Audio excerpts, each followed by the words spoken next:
Friends, बहुत अच्छा programme रहा। और उस प्रोग्राम में बहुत कुछ सीखने का मौका मिला। और उस प्रोग्राम के माध्यम से ही हम स्वयं में भी अपने ग्रुप के साथ आगे बढ़ेंगे।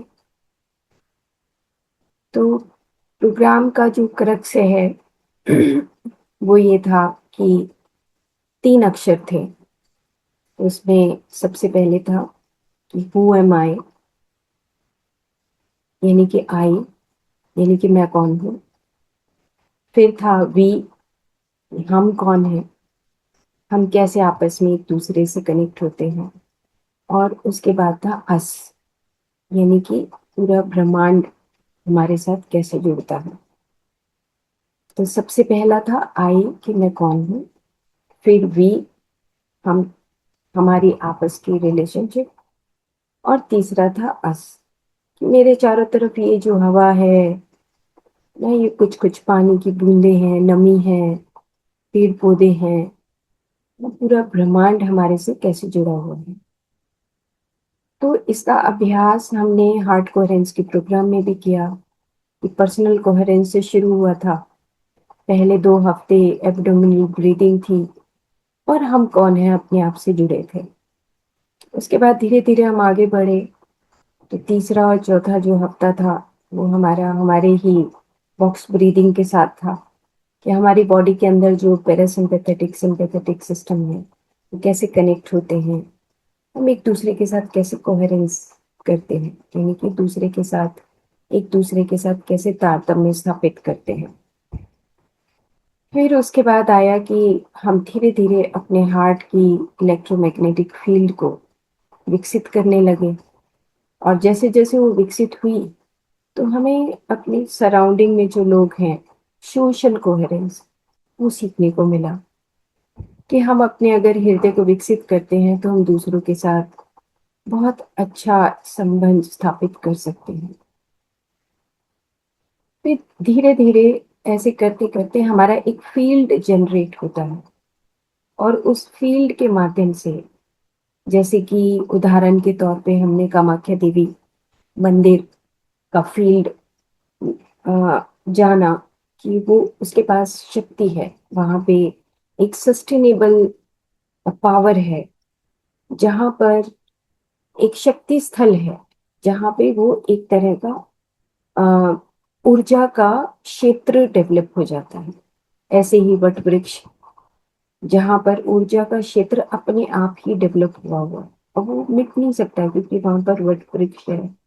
और वहां पर ऊर्जा हमेशा जनरेट होती रहती है। तो जनरेट होना, यानी कि क्रिएट होना अपने आप, वो एक क्षेत्र है जहां पर हम जाते हैं तो वहां पे हमें खुशी महसूस होती है। तो ये ग्लोबल, यानी कि अस, यानी कि चारों तरफ जो भी कुछ है वो हम है चारों तरफ। तो इस प्रकार से आई, कि मैं कौन हूँ। और फिर भी हमारा आपस में एक दूसरे के साथ, ह्यूमन बींग्स के साथ, हमारा परिवार के साथ कैसे संबंध स्थापित होता है जब हमारा हृदय का कोहेरेंस, हृदय जब विकसित होता है, हमारा इलेक्ट्रोमैग्नेटिक फील्ड विकसित होता है, तो तब हम धीरे धीरे एक दूसरे को जान पाते हैं। और उसके बाद फिर हमारा अस, यानी कि पूरे ब्रह्मांड के नियमों को जान। तो अब जैसे एक प्रैक्टिस उन्होंने बताई हमें, जैसे जो मुझे याद आता जा रहा है वो मैं बताती जा रही हूँ। लेकिन इन सभी प्रैक्टिस को हम 1 to 1 आराम आराम से करेंगे। एक प्रैक्टिस बताई कि जब हम वी के बारे में, कि जब हम एक दूसरे के साथ जुड़ते हैं तो सामने वाले के प्रति हम आमतौर पर अपसेंट होते हैं।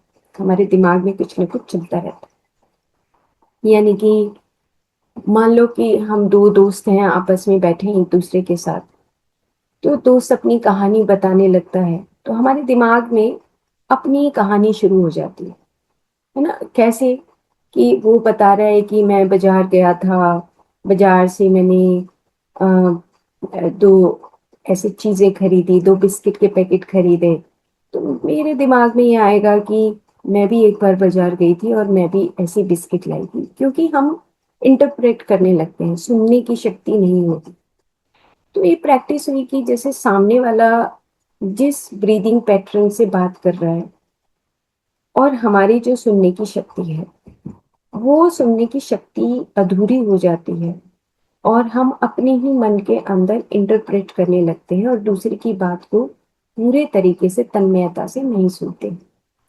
तो वी का मतलब ये होता है कि हम जब सामने वाला बोल रहा होता है तो हम पूरी गहराई से उसकी सांसों को देखते हुए, उसकी सांस कैसे चल रही है, और सांस के माध्यम से हम खुद की प्रैक्टिस कर रहे हैं कि हम उसकी जैसे सांस चल रही है उसी तरीके से सांस चलाकर देखें, प्रैक्टिस करें कुछ देर कि वो किस उस रिदम से वो बात कर रहा है।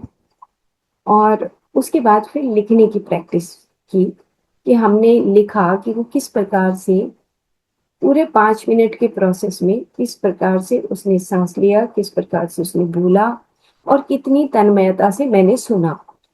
वी का मतलब होता है कि हम अपने सामने वाले के साथ कैसे कनेक्ट होते हैं, या हमारा अपना ही दिमाग चलता रहता है कि उसने ऐसे बोला तो शायद ऐसा होगा, उसने ऐसे कहा तो ऐसा होगा। हम अपनी ही इंटरप्रिटेशन देते हैं। तो ये प्रैक्टिस बताइए, बहुत सुंदर प्रैक्टिस थी कि हम 5 मिनट के अंदर हम उसके बारे में कुछ जान पाए। जैसे उन्होंने प्रैक्टिस में बताया कि हम जब दो लोग बैठे होते हैं तो हमारा अपना पर्सनल वर्ल्ड होता है। पर्सनल वर्ल्ड का मतलब हु एम आई, मैं कौन हूँ, वो एक पर्सनल घेरा बन जाता है, अपने आप में फील्ड बन जाता है। और सामने वाले का भी अपना एक फील्ड होता है। तो जब हम एक दूसरे से जब बात करते हैं तो हम अपने आप के अपने फील्ड से बाहर आके उसके फील्ड में जाते हैं, और उसके फील्ड में जाने के बाद हम उसी तरीके से रमते हैं जिस प्रकार से वो बात कर रहा है।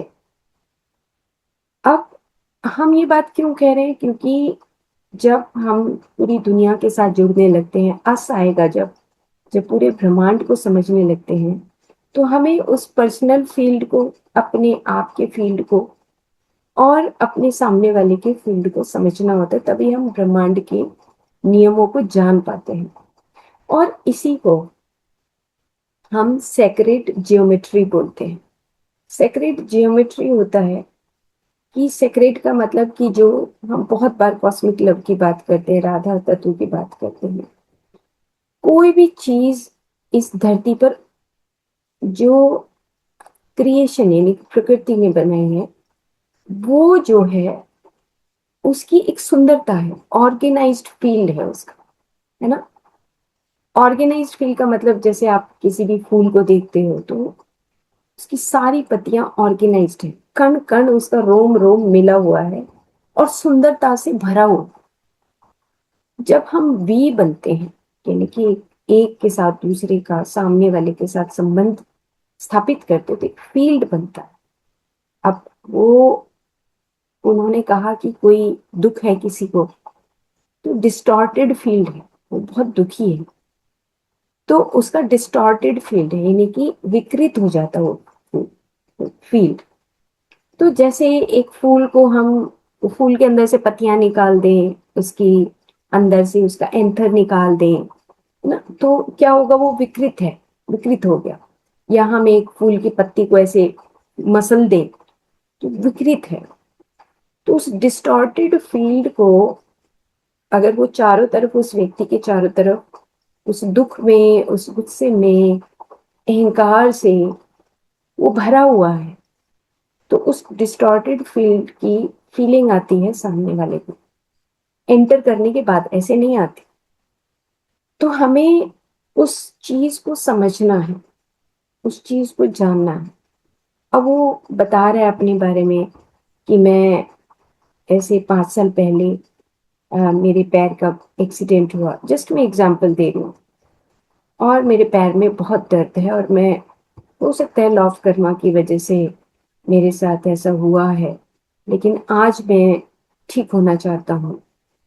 तो मैं उसके दुख में, जो भी वो बता रहा है, मैं उसमें शामिल नहीं, मैं जस्ट सुन रही हूँ मोटे मोटे तौर पे, ठीक है ये प्रैक्टिस है इसलिए मैं सुन रही हूँ, मैं इन्वॉल्व नहीं हूँ। तो वी का मतलब है कि जब हम एक दूसरे के साथ बात करते हैं, संबंध स्थापित करते हैं, तो कोहेरेंस डेवलप होता है, एक फील्ड डेवलप होता है कि मैं समझ पाती हूँ कि वो सामने वाला किस प्रकार से बात कर रहा है और मेरी सुनने की एबिलिटी बढ़ती है। तो लिसनिंग प्रैक्टिस और उसके वर्ल्ड में एंटर करना, एंटर करने के बाद उसकी बात को उसी तरीके से सुनना, यानी कि ब्रेथ के ऊपर प्रैक्टिस करवाई कि हम एक दूसरे की ब्रेथ को नोटिस करें। और ब्रेथ सब कुछ बताती है, ब्रेथ रिवील्स, ब्रेथ स्पीक्स, वो सब कुछ बताती है। लेकिन हम बहुत जल्दी में हैं, बहुत जल्दी में हैं, इतनी जल्दी में है कि हम क्या चाहते हैं हमें खुद नहीं पता, हम अपने स्वरूप को खो चुके हैं, डिस्टॉर्टेड हो चुका है स्वरूप। और इस डिस्टॉर्टेड स्वरूप को सुधारने के लिए कोई और तरीका नहीं है सिवाय कि हम अपने आप को सुने, सिवाय कि हम अपने भीतर जाएं, सिवाय कि हम मेडिटेट करें। कोई बाहर की कोई और चीज की जरूरत नहीं है। सबसे पहले हमें अपने आप को, अपने आप का स्वरूप हमें पता होना चाहिए कि मैं कौन हूं। तो उन्होंने प्रैक्टिस करवाई कि पूरा एक दिन कि हु एम आई, बैठ जाओ आराम से, बार बार क्वेश्चन करो कि मैं कौन हूं। अब आएगा कि भाई मैं तो आत्मा हूं, आत्मा वाले गुण हैं या नहीं है। तो अपने आप के स्वरूप को हमने देखा। ऐसे बोलने में तो बहुत आसान है कि मैं तो आत्मा हूं, मुझे समझ आ गई, लेकिन आत्मा हूं कहाँ, है ना। तो 1000 बार उन्होंने कहा कि कम से कम मोर देन 50 टाइम्स, 100 टाइम्स पूछो अपने आप से, और जो भी आता है उसको लिखो। तो लिखने की प्रैक्टिस करवाई कि आपको लिखना है कि मैं कौन हूँ, मेरा पर्सनल कोहेरेंस कहाँ पर डिस्टर्ब है। जैसे कभी कभी आया कि अच्छा एक पेन है, आई एम ए पेन, है ना, क्योंकि दर्द है उस वक्त, उस प्रेजेंट मोमेंट में आई एम ए पेन, मैं दर्द हूँ, क्योंकि दर्द है तो है ना। अब मैं कहूँ कि नहीं, पेन की जगह मैं कहूँ कि मैं तो सोल हूँ, तो ये तो एक डिस्टॉर्टेड फील हो गया, क्योंकि मैं सत्य में नहीं हूँ उस वक्त। प्रेजेंट मोमेंट में मैं क्या महसूस करूँ कि आई एम संगीता, मुझे महसूस हो रहा है कि मैं अभी आई एम ईगो। तो जब थोड़ी थोड़ी देर में हमारे स्वरूप बदलते हैं, और वो जब स्वरूप बदलते हैं तो हमें पता लगता है कि हम हमेशा आत्मा नहीं, हम अपने स्वरूप को बदलते हैं। और जैसे जैसे वो आता गया तो हमारी जो स्थिति है वो बदलती जाती है। कभी कभी हम अभी जैसे मेडिटेशन खत्म हुआ तो हमारी एक हायर स्टेट है, क्योंकि हम 1 घंटा पूरे अपने अंदर की उस यात्रा को करके आए हैं, तो हम बहुत अच्छा महसूस कर रहे हैं।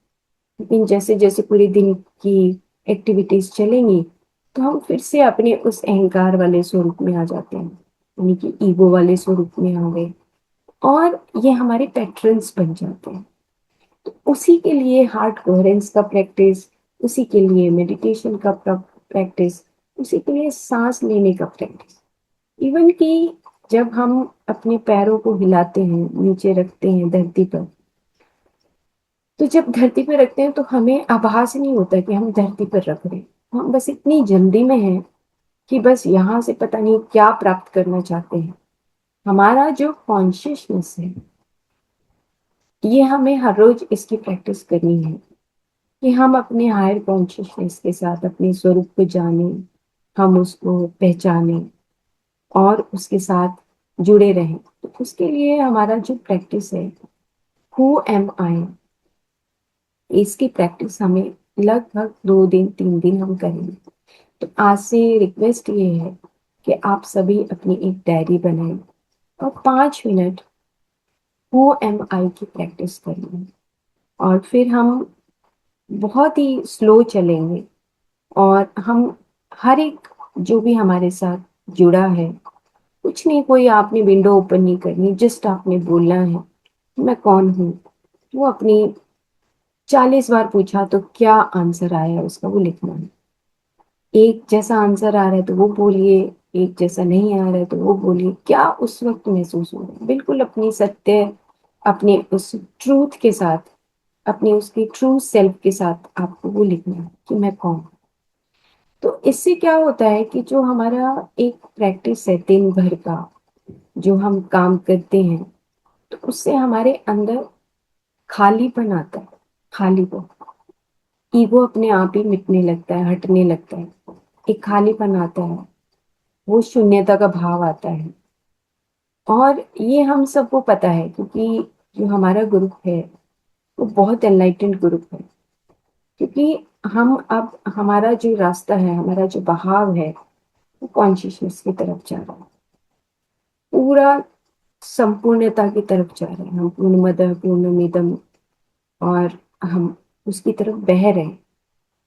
तो हम बहुत जल्दी इन चीजों को पकड़ सकते हैं। तो इस प्रकार से प्रैक्टिस हुई, और हु एम आई, वी, अस। और उसके बाद कल परसों जो प्रैक्टिस हुई वो ये हुई कि टाइम मेमोरियल और डेथ मेमोरियल, यानी कि आई आया, फिर वी आया, फिर अस आया। उसके बाद जब हम मर जाएंगे तो हमारे सराउंडिंग में जो हमारा परिवार है वो क्या लिखेगा हमारे बारे में, क्या बोलेगा। बहुत इंटेंस प्रैक्टिस थी वो, कि लिखना था, लिखना ही लिखना था। पूरे 5 डेज लिखा ही सिर्फ, क्योंकि वो प्रैक्टिस जो है, हम जो अपने अंदर जो हमारे चलता है उसको नहीं लिखेंगे तो वो मैनिफेस्ट नहीं होती या हमें समझ नहीं आती। तो कहा कि आपके पास इतना टाइम लिमिट है। तो आप देखो कि जब हम वो बनाते हैं, ओबिचुरीज बनाते हैं किसी का, मान लो मेरी डेथ हुई तो उसमें बताएंगे कि इतनी उम्र की महिला थी ना, और जो मुझे, मान लो मुझे टॉफी पसंद है या चॉकलेट पसंद है, तो हम कहेंगे कि इस इतने टाइम पर इसकी मृत्यु हुई और अब उसका भोज है। तो आप भोज में ये जो मुझे पसंद है वही लोग अक्सर मेरे परिवार के वो लिखेंगे। तो वो एक पूरा उन्होंने बताया कि 5 मिनट आपको इसके ऊपर लिखना है, 5 मिनट इसके ऊपर लिखना है कि टाइम मेमोरियल कि आपको किस प्रकार से याद रखा जाए। तो अब नेचुरल सी बात है, जैसा हम होंगे वैसी बातें होंगी। अब वो लिखते हुए अंदर से क्या आएगा हमारे अंदर, कि भाई मान लो मृत्यु हो चुकी है और लोग बातें कर रहे हैं।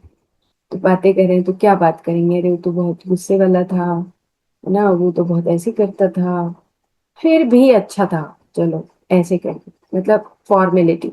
लेकिन अंदर तो उनको पता है कि वो कैसे है। तो उन्होंने ये प्रैक्टिस करवाई, लिखवाई कि क्या टाइम मेमोरियल होता है, और उनका अपने आप का वो डार्क फेस जो है हमारा, वो कहाँ है। और वो डार्क फेस हमें नजर आता है कि हम जैसा चाहते हैं वैसा बन नहीं पाए। और उसमें हम बहुत आगे अपने आप को डिस्टॉर्टेड फील्ड में ले गए, वापस नहीं आ पाए। तो ये जो प्रैक्टिस थी वो इतनी इंटेंस थी कि अ, मतलब उसमें डिप्ड इन हो गए, कि ऐसे लगने लगा कि अब सच्चाई सामने आई है ना। उसके बाद फिर प्रैक्टिस हुई कि मान लो 2040 आ गया, तो क्या आप वहां पे हैं, एग्जिस्ट करते हैं। और अगर एग्जिस्ट करते हैं तो अ, आप वैसे ही हैं या कुछ बदलाव आया, परिवर्तन हुआ है। तो एक फ्यूचर को देखने का प्रैक्टिस करवाएं। मृत्यु तो हो गई, मृत्यु के बाद आप ऐसे हैं, उसके बाद आपका फ्यूचर, आप क्या चाहते हैं, आप एग्जिस्ट कर रहे हैं या नहीं कर रहे, 2040 में, 50 में, 60 में। और अगर चाहते हैं तो किस प्रकार से आप एग्जिस्ट करेंगे। तो इस तरीके से स्टेप टू स्टेप उन्होंने पूरे 5 डेज का 1 to 1 करके प्रैक्टिस करी। फर्स्ट 2 डेज उन्होंने पूरा आई के ऊपर फोकस किया, क्योंकि हम मोस्ट ऑफ द टाइम अपने आप से अपनी एनर्जीज को बाहर फेंकते रहते हैं, तो हम अपनी अंदर होते नहीं हैं। मोस्ट ऑफ द टाइम हमारी एक्टिविटीज बाहर होती हैं, फिजिकल वर्ल्ड में हम ज्यादा हैं। तो फिजिकल वर्ल्ड से वापस आने में, अपने आप को ढूंढने में टाइम लगता है। तो ये प्रैक्टिस बहुत अमेजिंग रही सारी। और ओवरऑल दूसरे देशों के लोग थे, 12-15 लोग देशों के लोग आए थे। तो अच्छा, ज्यादा नहीं थे, लगभग 50 के करीब थे। तो जो हार्ट कोहेरेंस का प्रैक्टिस था, उसका पूरा एक्सपीरियंस शेयरिंग हुआ। और एक्सपीरियंस शेयरिंग में जो हार्ट कोहेरेंस है, और हमारे अंदर क्या चेंजेस आए, क्या एक्सपीरियंस हुआ, और जो चारों तरफ का फील्ड है, चारों तरफ का फील्ड का मतलब ये हुआ कि जब हम ग्रुप में मेडिटेशन करते हैं, कहीं पर भी, जैसे हम यहाँ पे करते हैं, पिरामिड के अंदर मेडिटेशन हुआ, या कहीं पे भी कोई भी संस्था मेडिटेट करती है, तो उसका एक फील्ड जनरेट होता है ना। वो जो फील्ड है वो ऑर्गेनाइज्ड फील्ड, उसको अभी तो नहीं, ऑर्गेनाइज्ड फील्ड होने लगता है। जैसे एक सेक्रेड जियोमेट्री तैयार होती है, जैसे फूल का उदाहरण दिया, पत्ते का उदाहरण दिया, किसी फल का उदाहरण दिया। वो ऑर्गेनाइज्ड है, जो छोटे से छोटा भी फल है, छोटे से छोटा, अगर हम बेर को भी देखें, वो जो है वो ऑर्गेनाइज्ड है, उसके अंदर रस भरा हुआ है। तो कहाँ से आया, किसने बनाया, कैसे वो निर्माण हुआ। सेम इसी तरीके से जब हम मेडिटेट करते हैं, तो इस धरती माँ के लिए हम उस फील्ड को ऑर्गेनाइज करते हैं, सुंदर बनाते हैं, सेक्रेड बनाते हैं।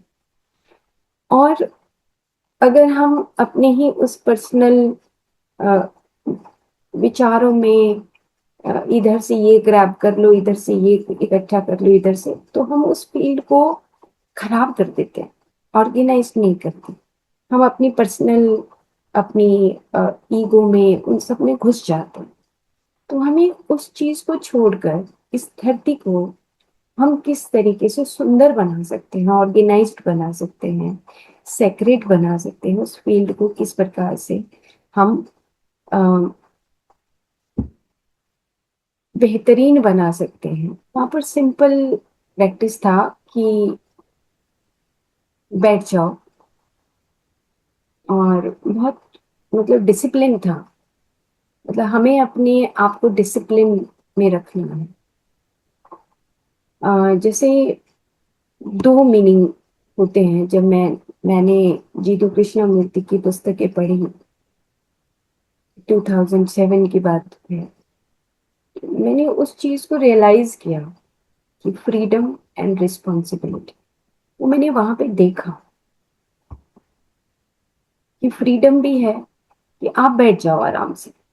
ग्रुप में बोला गया तो बैठ जाओ का मतलब बैठ जाओ, ये नहीं एक दूसरे की तरफ देखो, वो कैसे बैठ रहा है, वो कैसे बैठ रहा है। बैठने का मतलब बैठ जाओ।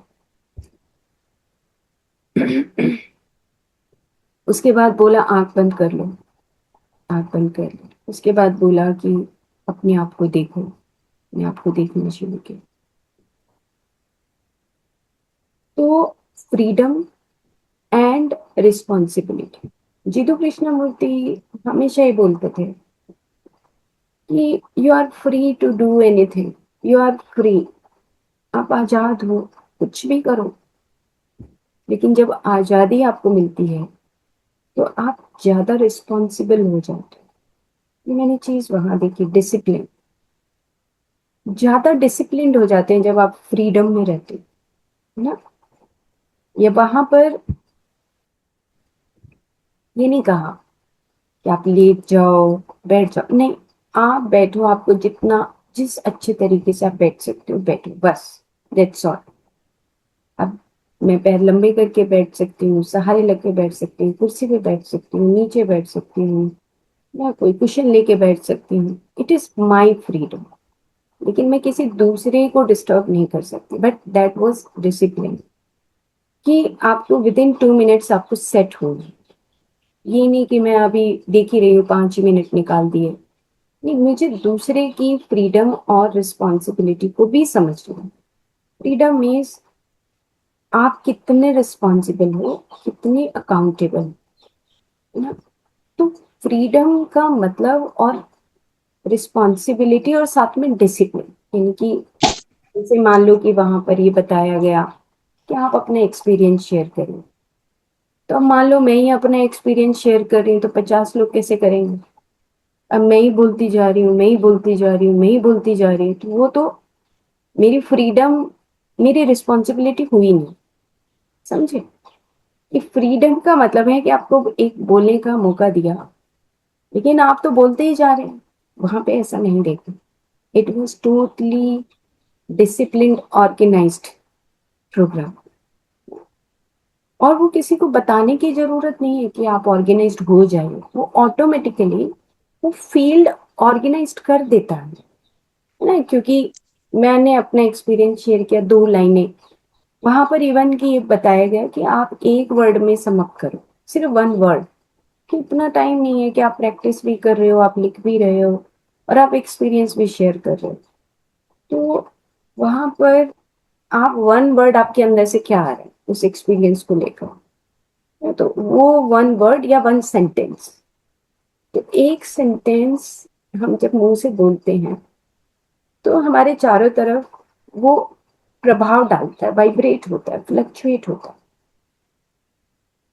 तो वो जो फ्लक्चुएशन है, वाइब्रेशन है, वो मेरी फ्रीडम है और रिस्पॉन्सिबिलिटी कि मैं क्या, कैसे बोल रही हूँ और कितना बोल रही हूँ, मुझे कितना बोलने की जरूरत है, मैं ऐसे बढ़ा चढ़ा कर बोलूँ ना। तो एक ऑर्गेनाइज्ड फ्रीडम एंड रिस्पॉन्सिबिलिटी दोनों चीजें। और जब हमें फ्रीडम मिलती है, आप बोलिए आपको क्या बोलना है, और फिर उतनी हम रिस्पॉन्सिबिलिटी से बोलेंगे और उतना ही ऑर्गेनाइज्ड भी बोलें